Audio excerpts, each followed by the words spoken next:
Hello, everybody.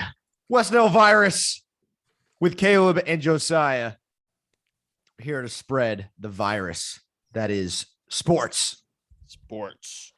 Today we're talking soccer, in particular, the United States men's national team on their quest to the World Cup. Qualify for the World Cup, which, by the way, is looking pretty good right now. Very good.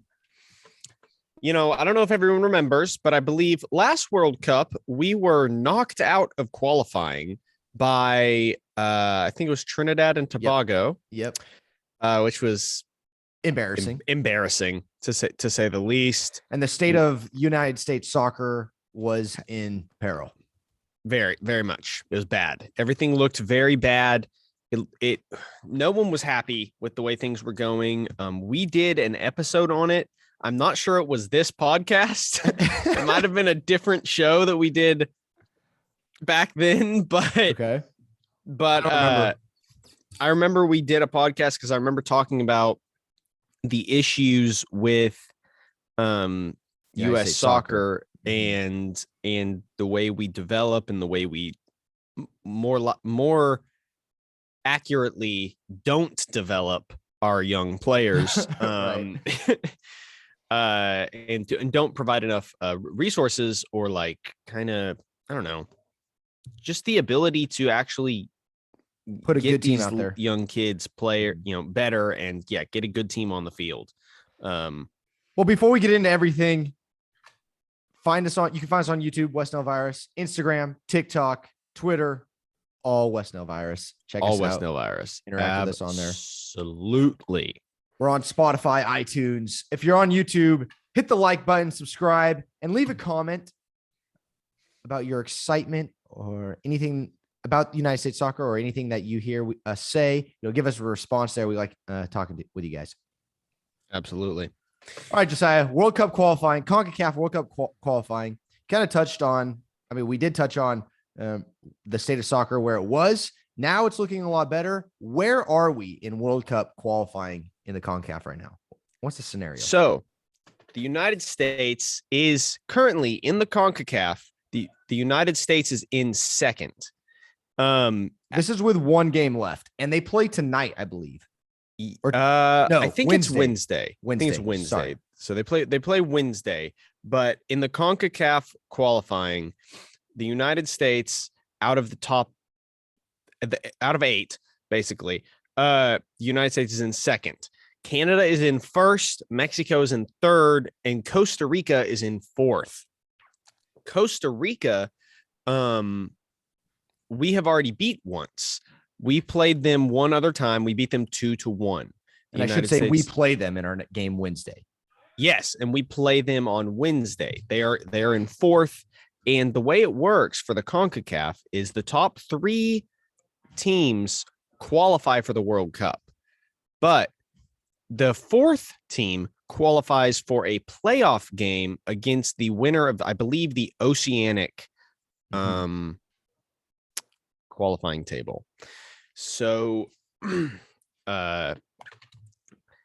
now, Costa Rica, if they do not beat the United States by, it would have to be, by 6. They'd have to beat the United States by 6. And then the United States would drop out of automatically qualifying and Costa Rica would move into automatically qualifying. It is doubtful that they do beat the United States by 6, but that is the situation. They would have to beat us by 6. Canada is in first, who we have played twice. We tied once 1-1, and then we lost once 2-0. So they're the ones that are in first. They've pretty much got that on lock, but that's fine. And Mexico's in third, who we have played as well twice, and we beat them once and tied with them once, I believe 0-0 the second time, and 2-0 we won the first time. But that 0-0 Mexico USA game is one of the more recent ones I believe it was the game before last. Yes. Last game was the game versus Panama, but the game before last was 0-0 Mexico USA. And why don't you give us your thoughts on that, Caleb? Oh my. Yeah, we're gonna give our thoughts and opinions on the last two games. We don't want to bore you guys with every single game. Yes. But so we're gonna go over the Mexico Panama game, kind of talk about what we think we want to see happen with Costa Rica, and then what we think what we want to see happen with the World Cup. Yes. If we make it. If we make it. It's not over until it's over. No, USA versus Mexico is a huge game. If you are a soccer fan, it's probably, and you're from the United States or Mexico, it's one of the biggest games around. It was played in Mexico this time. And I was actually in San Antonio when this happened. So thank you, Josiah, for holding down the fort while I was gone. Yep. And there was Final Four going on, Sweet 16 basketball going on, March Madness, and this game. I had to choose which one. I could either attend a game or watch USA versus Mexico. So I did both. I watched the first one of the Sweet 16 games, then left and watched the USA Mexico game. And it was awful. I was so bored. I should have stayed for the basketball game. 0-0 draw. We looked tired, slow. We didn't look like we were playing as a team, as one unit. It was awful. Our defense looked poor. The one bright spot, and if you watch soccer, you probably saw this highlight, was Giovanni Reyna. He had this run by himself, just through every single Mexican defender. And that's amazing. I think it took 7 tries for Mexico to get the ball from him. It was insane. But what came out of that? Nothing. We didn't score, but it was just unbelievable talent, a display of talent by Gio Reyna. But what I got from that is, where are his teammates? And it was kind of summed up the entire night. Gio was going on this crazy run, and everybody just sat back and watched him. No one was there to help.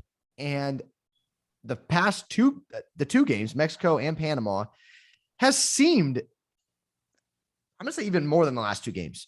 Most of this World Cup qualifying, this team doesn't look as though it is one team. It is exceptional talent and exceptional skill players, but they don't play as one team. And I think that's a problem that the United States struggles with more than a lot of these teams. Seems to be that way, but especially against Mexico. And then the back half of it, it looked like we were just playing to not lose. We weren't playing to win. We were just playing to not lose. While Mexico just had open looks all night. It was really nerve-wracking and boring. And it was a poor game to watch. I just did not like watching, especially as a United States fan. I'm sure it was very frustrating for the Mexico fans because they had chance after chance after chance. I thought the soccer gods were going to punish us, but it didn't happen. Give us your thoughts on the USA versus Mexico game. And I wanted to see more. It's Mexico. It is Mexico. If you look at, national rivals. I guess I get that there's not usually an actual national rival, but like that's the closest we have, at least in soccer, to it's the closest America has, at least in soccer, to a rival. So to see us come out flat like that and no energy and playing not to lose, it was sad. It was an unfortunate game. Maybe it was just an off day. I don't know, but yes, I do agree. Our defense, and I'd have to watch through the game again because there was certainly some issues on the defensive side of the ball.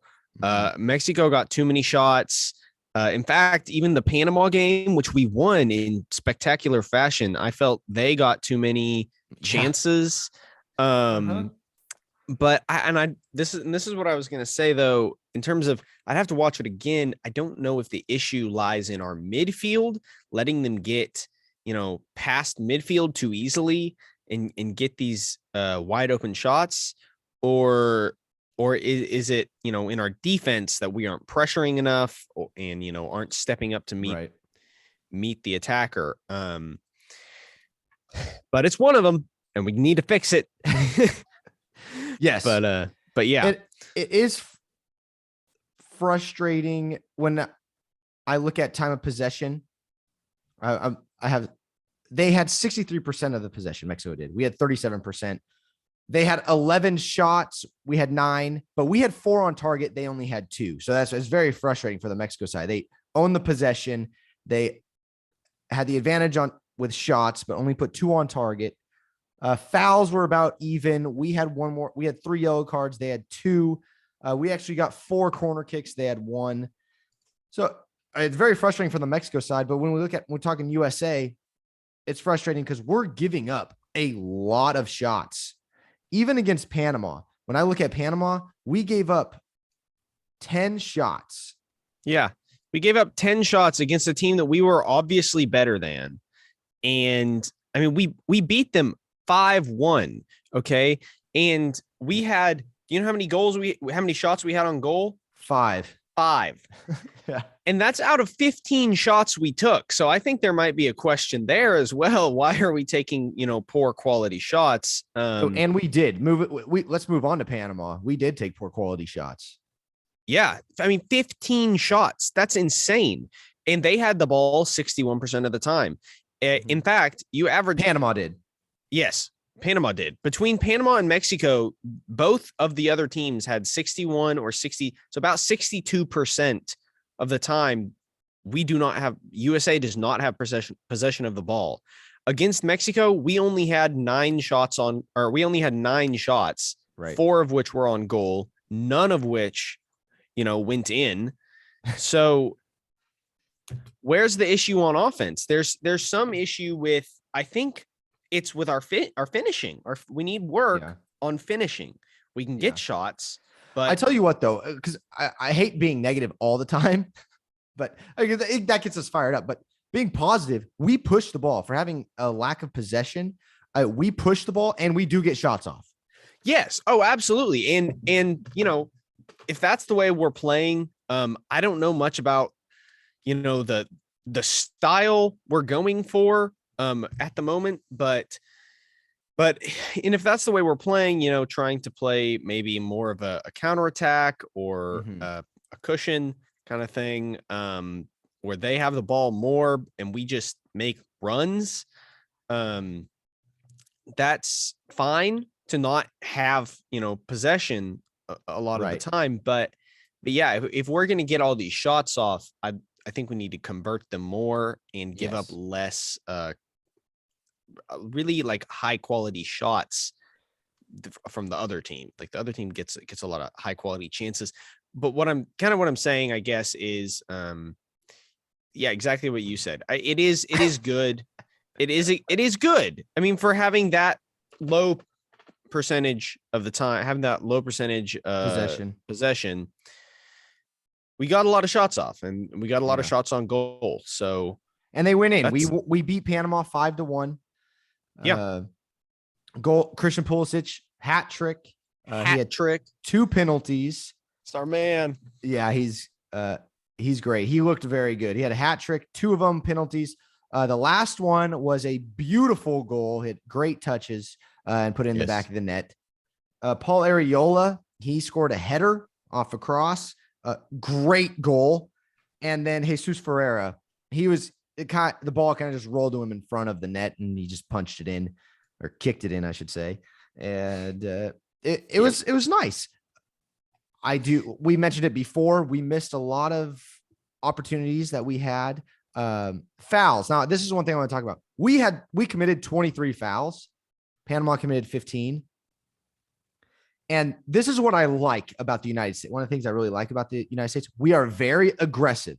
Now, it may come to hurt us later on when we play teams that are a lot more skilled and there are better teams. Let's just say better teams that could hurt us. But I like the toughness from this United States team. We put a lot of pressure on them and we're hitting people. But like we've talked about, that leads to open shots for the other team. Panama, 10 shots, only 2 on target. They missed a lot of shots. But there was a lot of opportunity for Panama to put it in the back of the net too. So, and they did end up putting it in the back of the net off a header in the 86th minute. Yeah. Didn't mean much, but goal differential means a little bit. Yeah, means a little bit more of a garbage time goal, but it does mean something. Any players in particular that stand out to you, Josiah? I mean, for me, it's Pulisic and Gio Reyna. Gio Reyna had a run against Panama. He was open. He missed a shot. He didn't put it on target. We got to finish it. But he looked really good.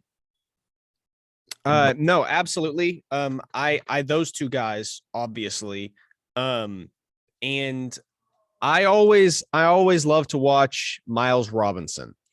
So Miles Robinson, he's a defender for I believe he earned a penalty, one of those penalties. He got hit in the face. Yeah. Yeah. We'll take it. I've enjoyed watching Walker Zimmerman. He's one of our defenders. He's tough. He earned a penalty. And I'll say this, any American goalie, I love our goalies. The U.S. goalies, I really do love them. Zach Steffen has done a great job. Yes, Zach Steffen has done an amazing job, and then our backup is also amazing. So yes. One player I am going to criticize though. Horvath, I think. Yeah. Is Jordan Morris. He, for some reason, does not get me excited when he comes in. I believe it was against Mexico. Someone could fact check me on this. But in Mexico, he was subbed in for Christian Pulisic, and he doesn't seem to create too many good opportunities.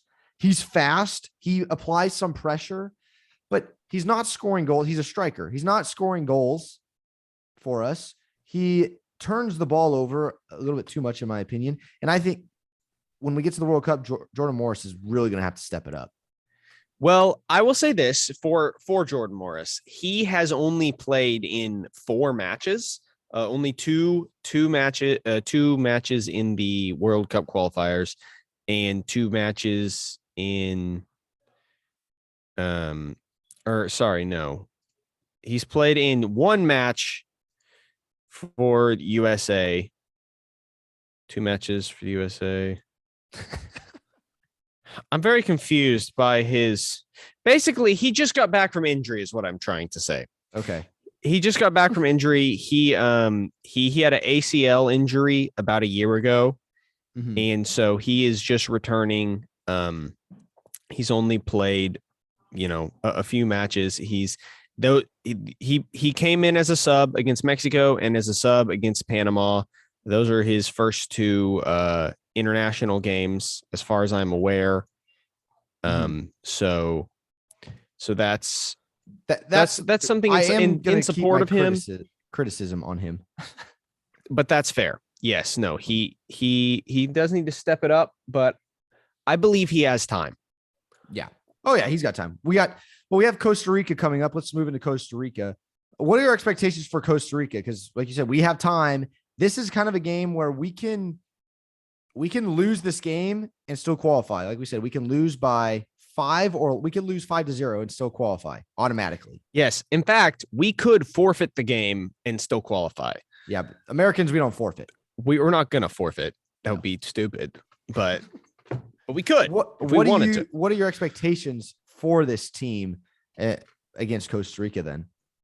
Well, I expect to see, a pretty similar match with Panama. I expect to see us come out there, play hard, play aggressive.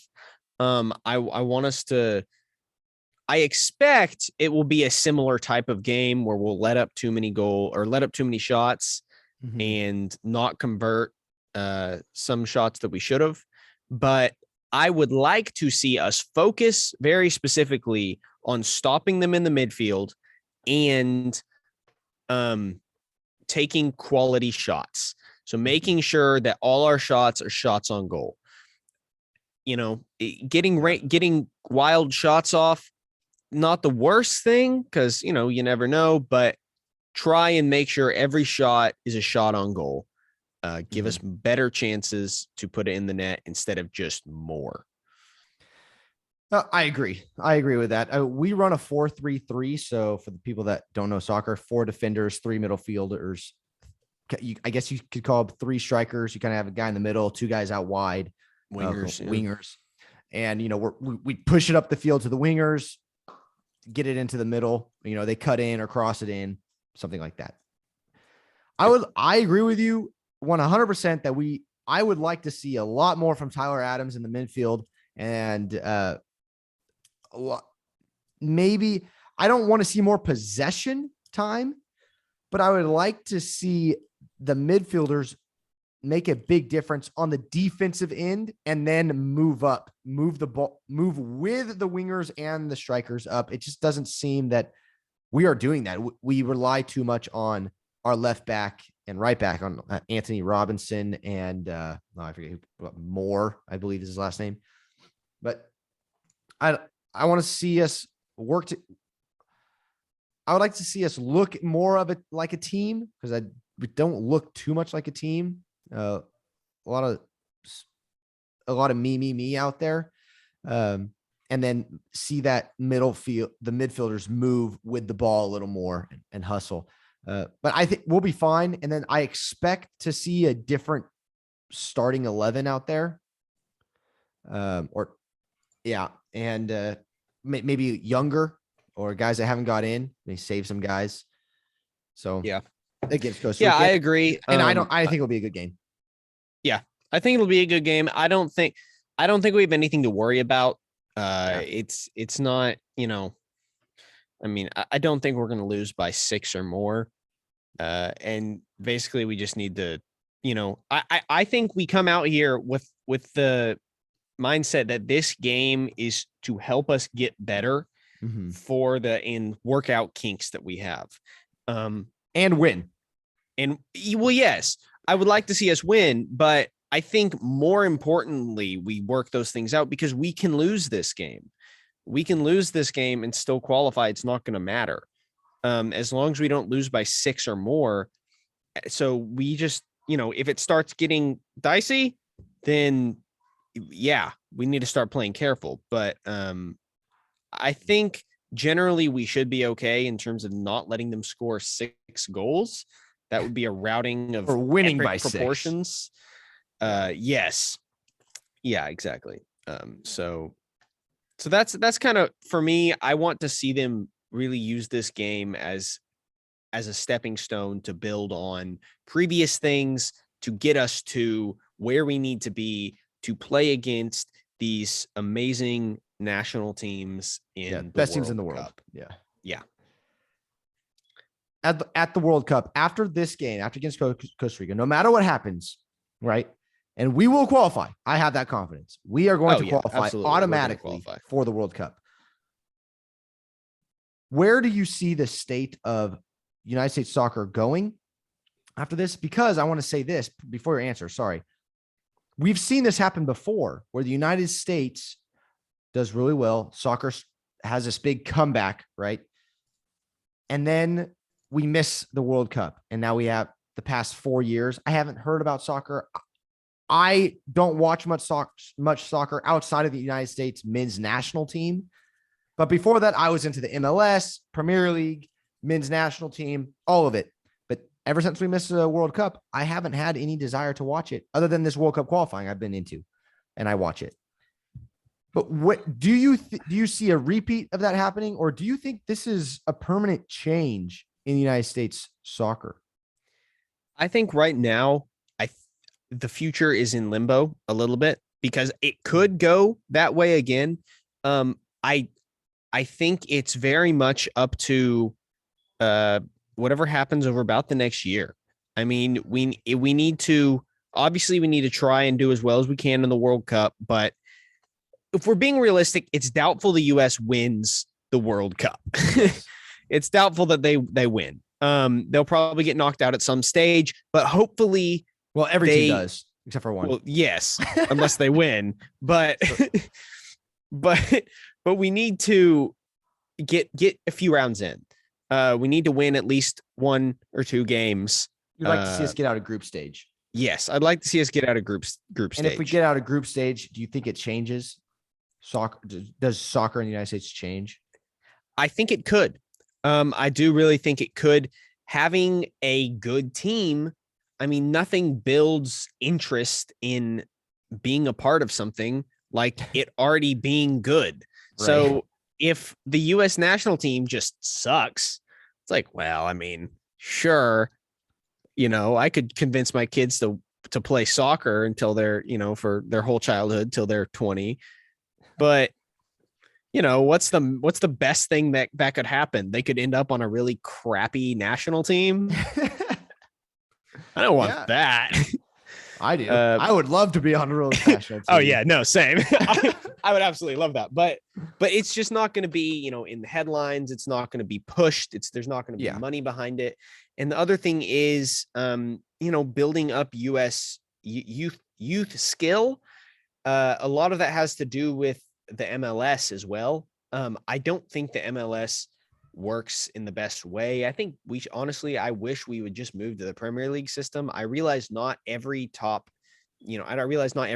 does it like the Premier League, but I wish we would.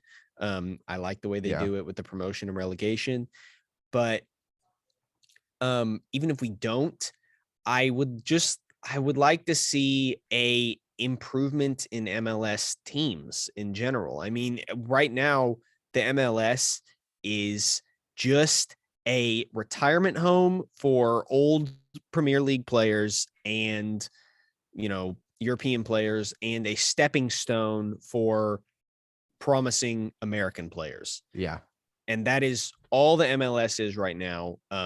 It's just a feeder league for European leagues, and we need to somehow create a better soccer culture in America. But I think a lot of that hinges around how well we do in the World Cup this year. Something so loud just happened outside my house. I don't know what it was. I heard it. I don't know what it was. Or a huge car. I don't know what that was. Could you hear that? Yeah, it wasn't super loud, but I heard it. To interrupt, but that was terrifying. I have to check really quick. I'll stay on the headphones so I can hear you. I agree with you about MLS, by the way. But if I got to check. Okay, well, Caleb checks to see if his house is falling down. Okay. Oh my gosh. Yeah, sorry. Yeah, I think that I'll jump in here. After I just thought I was about to die. I could care less about. I mean, I want to see United States soccer do well, but going back to like soccer and like the United States affecting the soccer in the United States, I think we have to do well. And I have seen, let's just say, fan bases grow in my circles for Premier League teams, like the English Premier League. I would like to see fan bases grow for MLS. I just don't find the MLS entertaining for the reasons that you put out there. I don't find it entertaining. And that is going to I think if the MLS improves, then soccer in general will improve. I think that the soccer world in the United States needs to stop relying on the United States men's national team for interest in soccer and improve the MLS. We have seen them add more teams, but even just adding teams doesn't interest me. It may help for people that live in those towns. Like we have Nashville, right? They come in and for the specific towns that those teams go to, or that would help interest. But anyone on the outside of those towns, I live close to like 3 MLS. Within a few hours I could go, but I have never been. Why can't they pull me there? I think that's the question that they should be asking. We need to be pulling a few hours. One thing that I love about the English Premier League, going back to that point in terms of the MLS working like that, is the idea that any small, town could end up getting their team into that bottom league. And then once they're in that bottom league, if they do well, they can develop fan bases. Well enough, they can go up. Yes, exactly. And I love that idea. And obviously, a lot of times it's just kind of a pipe dream. It's not anything that's going to actually happen. And, obviously Manchester City and Manchester United and Arsenal and Chelsea, they're here to stay. At the worst, maybe they'll relegate down to the bottom. Someone has to, or not down to the bottom, but down to the second one for 1 year and then come back. But it's cool to be able to see these teams in the second league move up, or teams from the third league move up into the second league, and everyone's like, "Hey, watch out for those guys. And they're getting better." Hometown. Yeah. I agree. It's just like, well, this is a conversation for an entirely different episode one. So I think we should end it here. But I agree. I think what you said is probably one of the main problems for the entire United States sports world, the industry. We have a big problem with, LA and the Bay Area. They have all the teams in California. Yeah. To get a team in the to be able to affect change in the MLS, you have to already be a multi-billionaire. Right. So maybe we should look at changing some things in our lives to become multi-billionaires.